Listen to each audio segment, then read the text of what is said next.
Becoming a child care provider right after high school, Randy has been on a conquest for further growing development ever since. After graduating, his path returning to school was one to rediscover the spirit of childhood at Arroyo Moco Elementary in his hometown, Livermore, California. The Park District ran an after-school program called ESS Kids Zone, which became his new source of higher learning. All the while staying true to his roots, he was writing poems, singing, rapping, and breakdancing. Eventually, to start pursuing a music career with some friends who formed a group known as Soul Rebels. Raw hip-hop, reggae, soul. Performing at hundreds of venues throughout the Bay Area and abroad, releasing their debut album, The Foundation, in 2005. Then, in 2006, Randy finds a new home in a nonprofit organization called Challenge Day, where, for the past 8 years, he has been traveling the nation co-leading a life-changing experiential workshop. With 100 teenagers a day and the support of several other adults from the community, they empower the students to take a stand and use their voice in a positive way.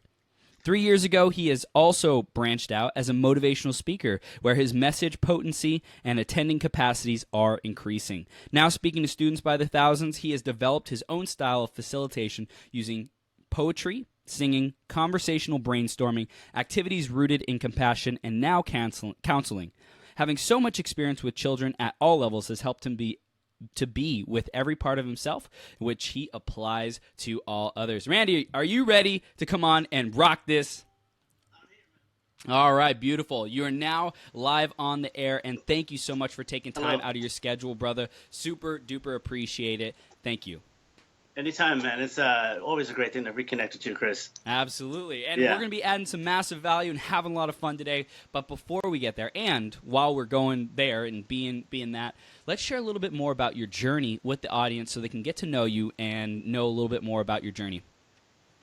Well, my journey really consists of fulfilling the needs in which I had as a teenager. I just kind of like a troubled youth. I didn't grow up in the best circumstances and the best environment for a thriving, growing, adolescent. With my drive, I felt like there was always this place in my heart that I wanted to express, but really couldn't find the space for that. And I just really realized in my travels that, so many teens are at the same place where there's not enough space they have real emotions and they have real experiences, but there's limited space in which they can feel safe to express that. So I create, and there was this sacredness that happens in the room when I say when the room drops. And what that means is like when it just gets real, when there's a reality check of what's really going on and everyone's really just like, wow, like this is what's happening. Like it's somewhat of pointing to the pink elephant and be like, it's safe. Mm-hmm. Let's talk about it now, and it drops. And there's beautiful things that had happened in these moments where students were, so compassionate and so empathetic and their hearts were like wide open. And I realized that that's really the goal to like the breakthroughs to happen is that if the space is allotted, like really all the teenagers, all really anyone needs is, and the teenagers within our adult selves, I guess, so to speak, children, I've been working with a lot of children lately too. All we really need is a safe place and permission.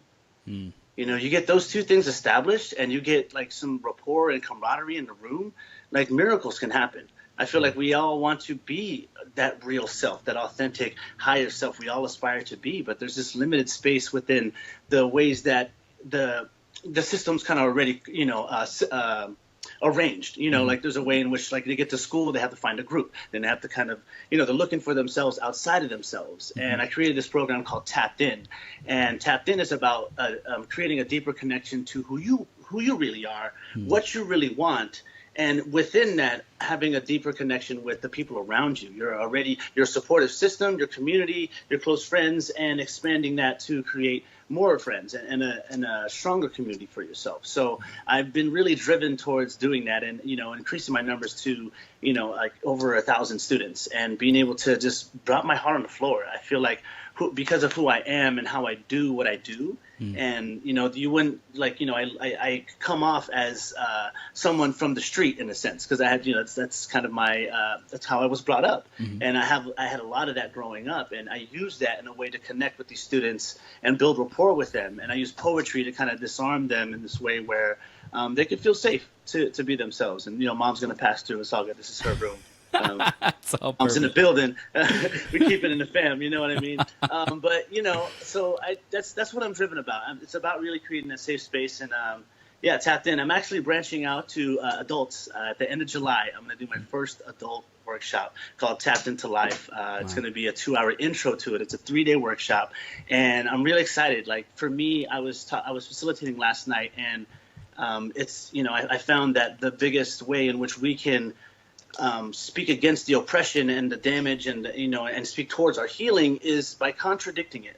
So much of what we've gotten, that has been negative has been internalized, and Yeah. we oftentimes live by these messages because we've started to own them, and they limit our beliefs and they create all types of different obstacles for us to conquer within our healing and within our journey. And I was sharing with them, like, for me to actually do this, like I at first had this epiphany, and the epiphany was someone to like you, like for instance, you, Chris, and many of those I look up to and mentors who have already or are establishing or really rooted in the establishment of who they are and what they do. To get to that level, you really must love yourself. Like there's a way in which like you honestly love yourself and believe that, wow, what you have and this love in which you can encompass for yourself is worthy of sharing to the masses. And I'm coming to I had that epiphany, and I feel like it's always been within me. It's just been activated, and it's time. Well, So it's you know time for me to do that. something that you do that I want to speak to that is you create the space for people to be vulnerable and be themselves. And I noticed it when I was working with you at Bill Barron's event, and I just Yeah. know that's what you do for kids as well. You give them the space to be themselves. And to be able to provide that space, you have to be grounded in who Yes. you are and love yourself, right? And I think a big part of it is if we can share a message about self love, if we tell people about that, if we empower them to be that and do that, that must be coming from a source of self love itself, right? Because Yeah. we can't teach what we don't know. Yeah, you can't give away what you don't have, and you can't Right? take anyone to where you haven't been. Yeah, Yes. so I feel Yes. like it's my duty in a sense. It's my honor to be able to acquire these things for myself, to be able to share them, and to take myself to this next level because I can't really challenge anyone to a level I haven't really been to. So it's this constant discovery. And it's what I love about personal growth is that it's something that with the personal part, it's really sacred, and with the growth part, it's ever expansive. So it's kind of just like always, like it becomes more and more important. Everything gets more significant. Like every intervention becomes more divine. Like you're finding these little sparks of light, and we're amplifying and enhancing them to where they just shine, abundantly. And that's like many of the people in which we see. Like it's the seed to the to the sprout to the blossoming tree reproducing seeds. Yes. So it's a beautiful thing. I feel like. I'm just blessed. I feel like this is a matter of me really counting my blessings and amounting my blessings to something. It's proving like I said, it's for me. I was telling the group tomorrow. I mean, when I get to this workshop, like it's my contradiction to the world's message to me. Like as I was growing up, I had the label, and people assumed that I was just going to be a troublemaker, just going to be a gang member, because that's kind of my upbringing. And and I've had so many times been called a bad kid, and been labeled that, and just been looked at through those eyes. And this is my contradiction to prove those people. It's not about proving them wrong, but it's just about showing them who I really am. It's about owning the person they were failing to see through the lens or the mask in which they were looking at me from, like kind of just stereotyping me or profiling me. Like it's happened so many times that it would make sense for me to just fail. It makes so much sense to just give up. Like that would, that's kind of like agreeing to what is being, to the power that's pushing me down. Yeah. However, I refuse. However, I've dug deep enough to know that, like, you're not seeing the worth. That there's much more there that is yet to be uncovered, and there's so much more potential. So it's a beautiful thing. Like that's part of my drive too. Is not so much to prove them wrong, but just to be more full. To heal means to make whole, and I feel like this whole journey for me has just been healing, and I feel that's what we all desire. And I feel like to make whole is an inner thing. Yeah. You already have it. It's already there. It's just about tapping into it and accessing it and creating a space for it to flourish and to shine. So, Dude, so I really want to say right now, we're absolutely going to have you back on this show because I love talking to you, dude. It's so much fun. all day. And we're getting comments. We got Laura. She said happy birthday to me, but we also have happy birthday too, by the way. Yeah, thank you, thank you, man. And we had Alma Laura say, kids need a voice like you, Randy. So just know that you have people who are watching who are acknowledging you. And by the way, for everybody who's just tuning in, make sure that you do share this video so that you get entered into the drawing to win a $50 gift card to Amazon. Randy, I recommend you share it after you jump off the call as well. Oh, sure. I already did, I believe. Get entered in, man. So I'm yeah, ahead of you. I'm trying to get some Amazon. You know what I'm saying? I'm trying to get some, right. I get a gift card too. So the other thing that I want to say is for everybody who's out there watching and enjoying this conversation about healing, about love, and about peace, I want you to type in, what do we want? Let's type in heal, H-E-A-L, heal, because that's what a lot of the world is looking for, healing for all the stuff that we've picked up along the way. A lot of this journey is unlearning. So type in heal in the comment box, H-E-A-L, heal, if you're valuing this, if you're committed to healing, if you love yourself, or you're committed to loving yourself more. And Randy, you said something back there earlier about masks, and I'm curious about through your facilitation, your training, hundreds and thousands of students at a time, like how does this conversation of masks come up, and how do you deal with it, and what do you speak to about that? Because I think a lot of the world is like putting on a mask or attempting to put on a mask, and they put on this healing mask to look like they're all good, but in reality deep beneath the surface. So yeah, let's talk about that. Yeah, let's talk about. It's interesting you say that. I love that you say that because I actually want to share a poem, which would make sense because that's oftentimes I feel a great way to build rapport. And a wise man once told me, one of my mentors said, everything exists with rhythm and wind. And it's always a great reminder to me to be in poetry because the cadences and the way in which I choose to write using like MC skills and also the wind and the breath and the emotion that takes place in the words that are arranged. So this is a poem called Releasing Demons. And I wrote about 10 years ago as I started to transcend from a teacher to a facilitator, in a sense, kind of transform in that sense. And it was a great revelation for me. And it was a way to melt away some of that mask so I can really be in front of the students, the real me. So it's called Releasing Demons, and it goes like this. I thought I had it on lock until I lost the key, only seeing a fight to get these demons off of me. And though I released it, I'm still never at peace with myself, concerned for everybody else when I really need the help. You see, I keep it to myself, to cheat myself, beat and defeat myself, developing a lack of trust. And ever since disaster struck, these demons have been after us, hiding in the baggage that we attach to us. So with the past quickly catching up, I hope I'm fast enough to escape my own fate and let it pass me up. Well, I grab the cup and see that it's my fault that it's half empty. And then I fall victim to creating another sad ending, getting away with pretending to get away. And then I live the day with that bitter taste written all over my face. So get in my way and you might be scolded because I can't seem to control it, let alone try to hold it together. I've owned it forever but never claimed it. I was in way over my head, but I was too ashamed to quit. You see, I blame it on what I've ignored and how I can't afford to get sidetracked. But I keep ending up at the same place that I arrived at. So I climb back into that hole I once called the soul, where that chip on my shoulder becomes a boulder too heavy for me to hold. But there I go again, always trying to hold, when all that's ever done is hold me back. So what if I let go? And what do I need to let go of? Maybe that's why I always come to that stop, never having the key, trying to keep it on lock. Is it all just talk? Because I'd rather be dreaming. Or maybe this is how I make peace with myself, by releasing these demons. Dang. Now, how that would apply to masks is there was a way in which the revelation in that poem is how much I'm actually holding up on guard, in defense of, ashamed of.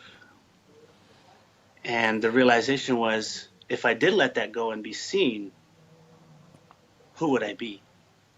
If I didn't have to play this game anymore, if there's a way in which I actually did dissolve the mask, because the mask also has a lens in which we are filtering the world through, and so if that dissolved, who would I be? Who would I be looking at in the mirror? Who would be the person presenting to people? It's with this understanding of why the mask goes up. There's this way in which it was our defense. If we can mask how we actually really feel, then we can turn it into however suits the moment, in a sense. Oftentimes our faces and our feelings are tricky, like we're kind of, just that smile of I'm fine, how are you? There's this kind of surface level in which we can continue to be on with the mask, but there's this, like the mask would be the pink elephant. By acknowledging the mask and seeing that that's really there. Oftentimes in my program, it's about perception, like let's look at these masks.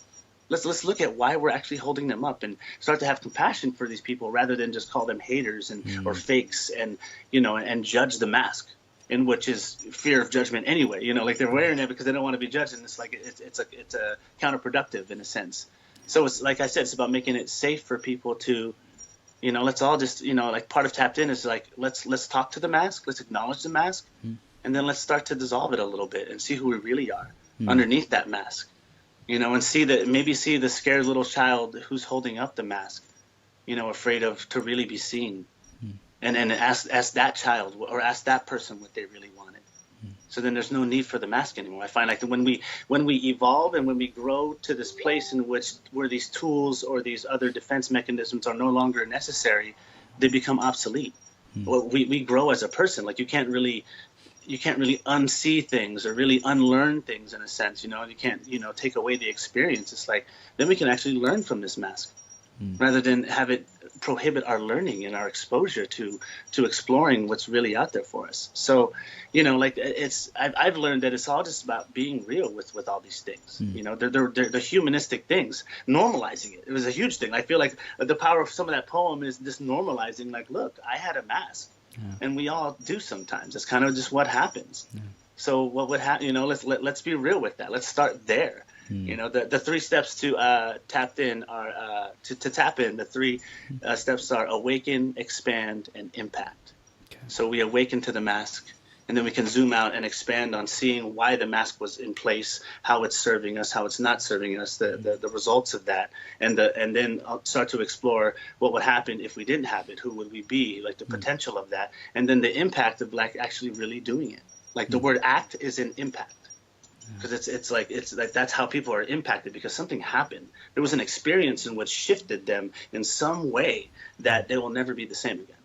And then taking that and then impacting people with that. So that's the empowerment piece that I'm hoping everyone in a workshop with me would walk out the door with. Because for me, it's really about like creating such an experience where when they walk out the door, I'm trusting that they're connected and close enough to themselves that's just going to be a magnetized thing, that people are going to see them and see themselves, see them differently because they see themselves differently. They're going to be inspired by that person because they're inspired and they're walking around with this vibe. Like we're oftentimes very curious as to people who are overjoyed. We're walking around with huge grins, like, wow. And it's authentic. We're drawn to that because that's what we really all want. It's really the pursuit of happiness in a sense. I feel like it's really fulfillment. I feel like we all just really want to be whole and just fulfilled and be living our highest lives. So, a lot of the poetry and a lot of the program that I'm doing is finding these paths to freedom. Wow. I can go all day. Beautiful. I love it. Just perfect pacing, perfect tempo, cadence. I love it. And we have a question. Alma Laura, who made the comment earlier, kids need a voice like you, Randy, said, I'm a life coach, but I'm having a hard time coaching my own daughter and helping her. What is the best way you found to relate with teenagers? And what is your take on depression, social media, and anxiety on teens? Thank you. Your work is so much needed. Okay. What is my take on? Can you read those again? Depression, social media, and anxiety on teens, and relating with teens. Okay. Well, my first place I want to go with that is you would relate to humans best by entering their world. We relate to animals and any other entity best by stepping into their world, which oftentimes means stepping out of your own.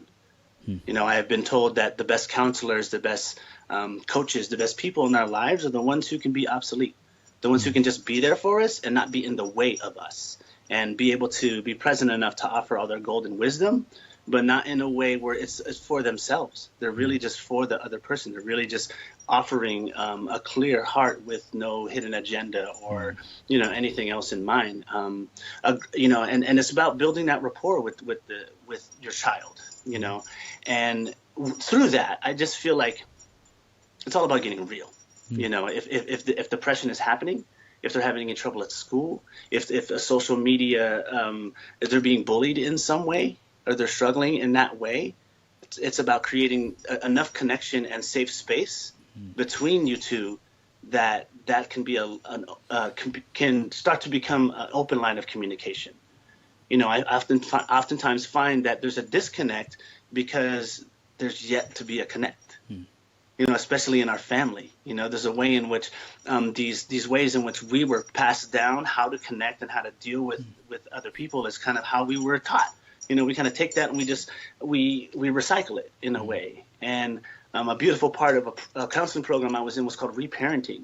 So I started to look at the ways in which, how did we learn things that were actually dysfunctional and actually weren't very serving to us, but it was ingrained in us. So this is how and then we pass that on to our kin or to our children in a sense, and then also fulfilling the things in which we never got to learn, the skills and the methods that our parents or our future generations never really had due to whatever it was, and it's becoming whole.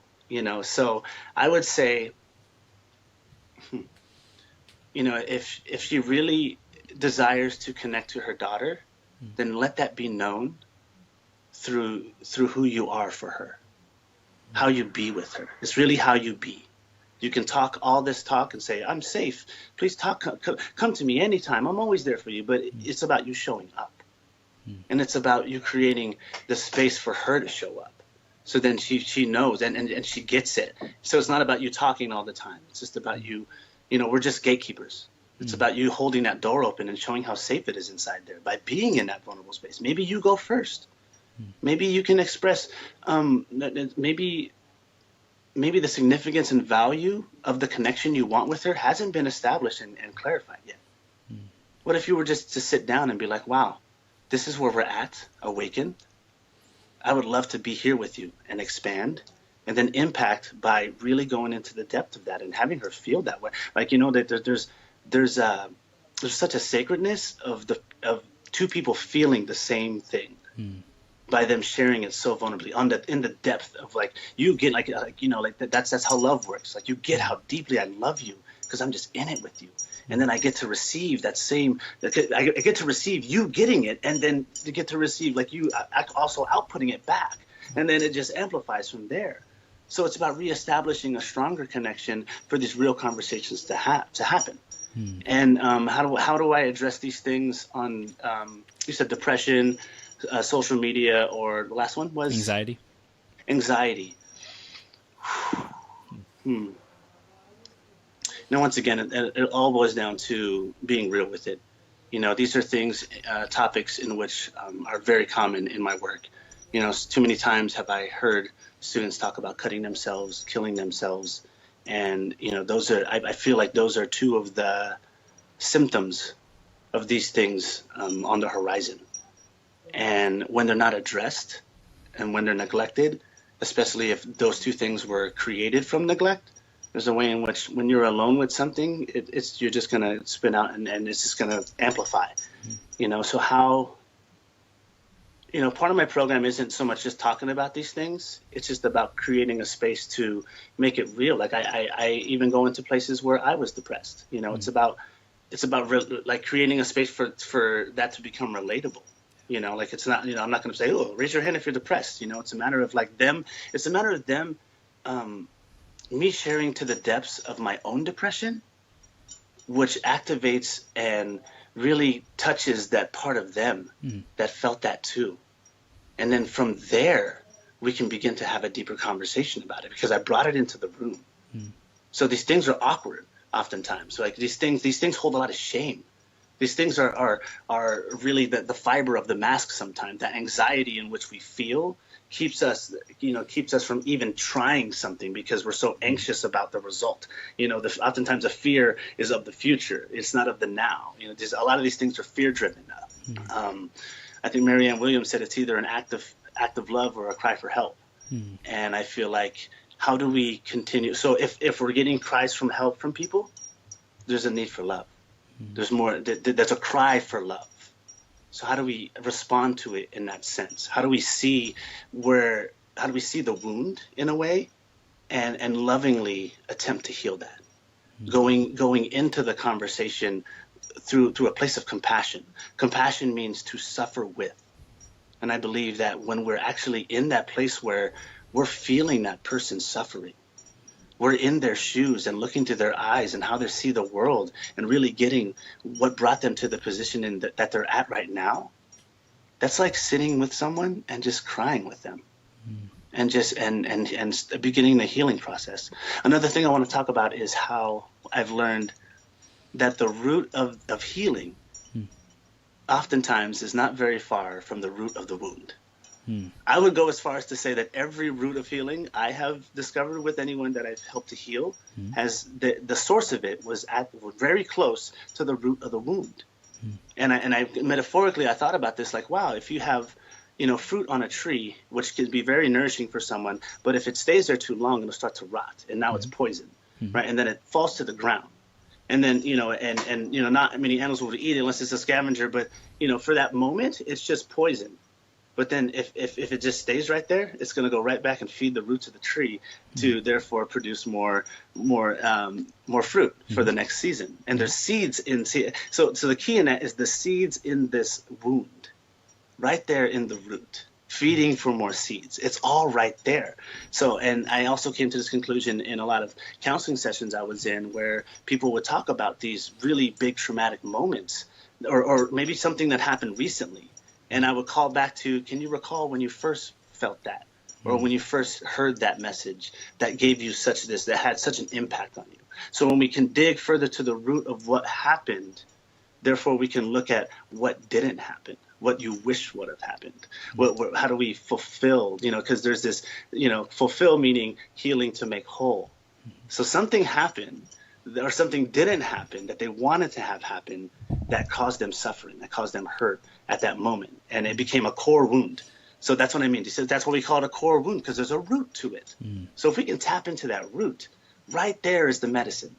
Right? Oftentimes the poison and the medicine, they just go hand in hand. It's all a balance. So, and every conflict is because of imbalance. So oftentimes I feel like if someone had this core wound and they've just been living with it and it's just been kind of infected and going through different processes, then it's a matter of really addressing this wound, dressing the wound.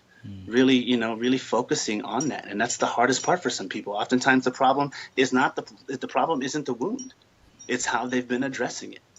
It's all this, the neglect of it. It's been maybe the fear of it. Maybe it's the anxiety and depression around it. Whatever we surrounded that wound with is enabling it and having it continue to fester and grow.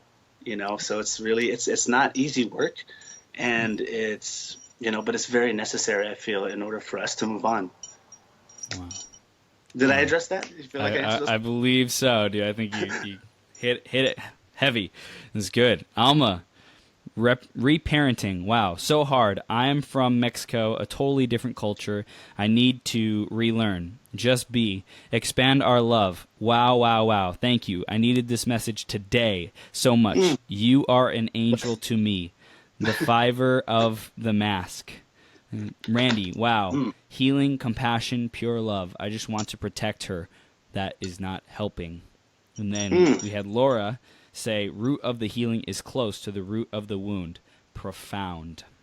Yeah, and it's interesting. Like, I find that, too. I have a daughter. She's going to be 8 in less than a week. Wow. And I do want to protect her as well. I get that. Like, there's a way in which we want to shelter them, especially from the dangers in which we encountered as a child. And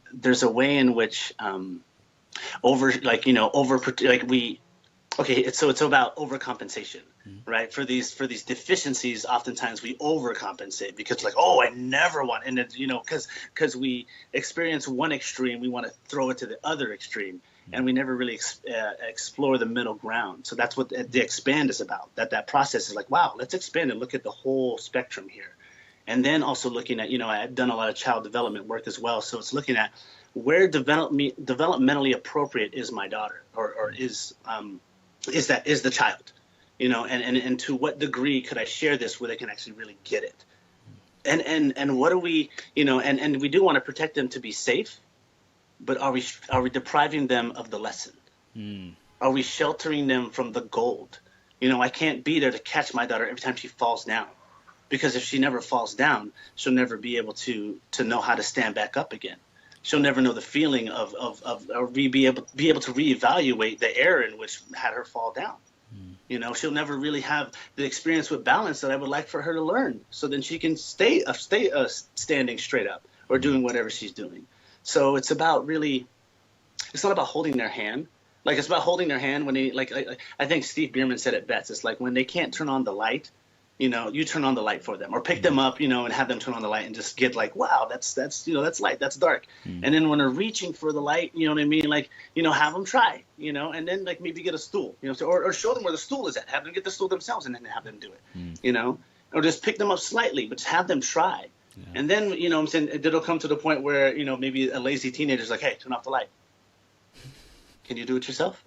Please? I think you can. It's a matter of calling to these places in which they are able, and giving them opportunities to exercise, to expand their skill, in a sense. It's very simple, but there's a way in which, you want to hold their hand, and then you just want to walk beside them. You want to work them just enough so they can work themselves. And, and also learning how they learn, being in their world. If we are tapped in and close enough to our children's world, there's a way in which, like, we're sharing this experience with them. I share custody with my daughter, so I get her every other week. So it's kind of this weird reset that I get with her. I have to like compensate for, like, what did you just learn in this week I wasn't with you, so that I can go off of that, And it's about their world first. So if we're close enough and tapped into their world enough, everything's communicating. By the way, everything speaks. I'm a firm believer of that. So their needs will come with their struggles, and when they're struggling, how do we not strip them of the struggle and just do it for them, but how do we show them the path of least resistance, and a functional way in which they can actually fulfill this task for themselves, so then they can therefore go from codependency to independency to just then being free. So I'm curious. We have to walk through the process. Got a question for you, Randy. Yeah. What about the people? Because I know a common mindset these days, especially for, let's say, entrepreneurs, to be someone. Hey, if someone else doesn't know how to do it, I'm just going to do it myself, right? Or I don't trust someone else to do it. I think a lot of that might be rubbing off in our parenting, in people's parenting. That, hey, I'm just going to do it myself. It's just faster. Yeah. It's easier. It's quicker to do it myself. So what would you say to those parents who are like I'll just do it myself. I'll give them the shortcut. I'll give them the answer. How do they start to shift into a mindset of being able to teach and be a leader, more effective leader, and having the kids learn themselves? Yeah, oftentimes you want to kind of prevent the problem before they come to this place of just like, wow, now my child is like 30 years old and they don't know how to do anything for themselves. Yeah. Like that's the kind of ending result of this codependency. How would I start to shift? I would start with their thinking. I would start to actually question their motives. Is a great thing. It's like, okay, so why do you want to do it by yourself? Well, because I don't trust anyone. Well, why don't you trust anyone? Well, because I was hurt as a child. So then we can look at this, we can look at this distrust that they have developed, and how they're passing that down to their child who doesn't even know trust yet. I think it's a matter of like reminding them that you're actually working with a blank slate, by the way, and when you continue to write these things on it, it doesn't have much space for anything else. Wow. You're not leaving much room for anything else because you're writing in all caps and you really want them to get this. And if there's no space for them to learn, grow, and develop, then who might they become? Hey, Frankie, say hi to Chris. Hey, Frankie. Yeah. She's like, I'm ready to go to rehearsal. Yeah. You can stay here if you want, Mama. Yeah, so it's about, like, I really feel like it's about like I said, if we are close enough within their world, there's a way in which, I would also ask them like more about what they know about their child's world. And then, from there, I can start to question like, what, I guess it's really about like differentiating what's theirs and what's their child's, and seeing seeing how much influence they have, and like kind of running it through like, wow, like the long term of that, running them through that cycle, and then what? And I take them through maybe, and then what? And then okay, and you do that, and then what? And then what? And then it's kind of getting, having them kind of bypass to this point of like, wow, and then they won't know how to do that, and then they will be living at home, and then they will be super dependent on just me financially and emotionally and all these other things. So it's a matter of like, and then asking them really, what did you want as a child, calling to their lack of freedom, because I would imagine that because their focus is so much on that, that's a place in which they haven't looked into, and within that nook and cranny is gold, and I would only imagine that that's the gold that they would really want to provide for their child. And it's a matter of like kind of like looking at like the way in which you're going about it, and then comparing, is the way you're going about it, will that lead to any of those results? And if the answer is no, then wow, if that's what you really want, and this is how you're going about doing it, what might need to shift in order to actually get the desired results? Because that's what we all want. You wanted it for yourself. Now, how could you want that so much more for your child? How could you want that in a way so much more for your child, where you're able to acquire it for yourself and then offer it to them? Because once again, they're trying to give them something that they yet to have, they've yet to discover. And it's through overcompensation. Like, oh, I'll do all this for you. So it's a matter of rebalancing, because the conflict was imbalance. Hold on for a second. Yes, Frankie love? I made this gum into slime. Oh my goodness! You have slime gum? Yeah, and it's edible slime. Edible slime gum, the new discovery from my daughter. Delicious. Yeah, delicious. I want to do another poem real quick while I have time. This is a poem I wrote for my daughter, actually, while she's here. And I sat on this concept for a while. It's called Until You Understand. Okay. And I came to that because, like, as children, there's so much that they don't understand. And there's so much we go through as adults in which we can only share to them the limit of which their comprehension level is. So I wrote Until You Understand. Close the door. And I've never said this through memorization, so I'm going to do my best. All right. Here we go. I find it hard not to feel like half a father when I'm only allowed a half a lifetime with my daughter. When I'm looked upon as stronger, doing what seems like most wouldn't bother to offer, but then still treat them like a foster child. All the while I can barely afford the cost of her smile, the space for her love, a rent for her safety. How's it go? Her arms just a hug. Between a constant rebalancing act of letting her go and pulling her back into my arms long enough that with hope that it starts to fill the dark, empty space in my heart that falls apart without her. Dearest daughter, until you understand what I really go through, beyond what I feel appropriate to show you, knowing you can feel it. But I dare not reveal any of my hurt until it is safely healed. I try to shield you from my tears and my sword-like tongue, quick to cut you off until your voice dies young, from a heart grown numb, scarred and sewn shut. It's hard to open up, just enough for you to step into. But what if you do understand and still show me love, making everybody smile with your golden touch? So I'll hold you up on the top of my shoulders, me and my little girl, and let the world behold us. Dang. I can't wait to share that with her to the point where she understands. So I'm taking so much of my pain and my experience and journaling it for her. I'm leaving her a breadcrumb so she can find her way back home to me if we are ever separate. And there's no higher honor. And it also just kind of speaks to where I'm at with her. Like how I get that my sword-like tongue can just cut her off so quick by one word, one look. I'm very conscious on how I'm addressing her world. So, yeah. Dang, man. Randy Fortes, you are a miracle worker. And as Laura said, you are providing a much-needed service and really making a difference in the world. Thank you for coming on to the show today. And what time is it, real quick? Delivering your time check. 5:45. Okay, let's go like 5 more minutes, man. All right. I want to talk about. It's one thing I want to talk about that I didn't get to talk about yet. Yes. And that is the my breakthrough formula. And so it's something that a lot of people know about already, and it's kind of do this visualization. So I invite everyone to picture your comfort zone, Okay. a place in which you normally operate, the place you kind of wake up and kind of default to, a place that is kind of your MO, like this is kind of how people know you as this. And now in that comfort zone, there's like every zone, there's kind of a boundary, a line in which kind of defines the zone. Now, outside of that zone is our stretch zone, in which a lot of people know. And it's where we're stretching ourselves. It's the place we're often anxious about, and the place we're kind of afraid to go to. It's why we're wearing this mask, so we don't have to go there. So I'm safe here and I'm comfortable here. And then beyond, and there's a stretch zone, like every other zone that also has a barrier and a line defining the zone. Beyond those realms, beyond that realm is the danger zone. And this is the place in which people are really afraid of. And oftentimes you want to stop yourself and prevent any danger from coming to you, because when people stretch themselves too far, they hurt themselves. And then they'll quickly retreat back to the comfort zone with less willingness to want to come out.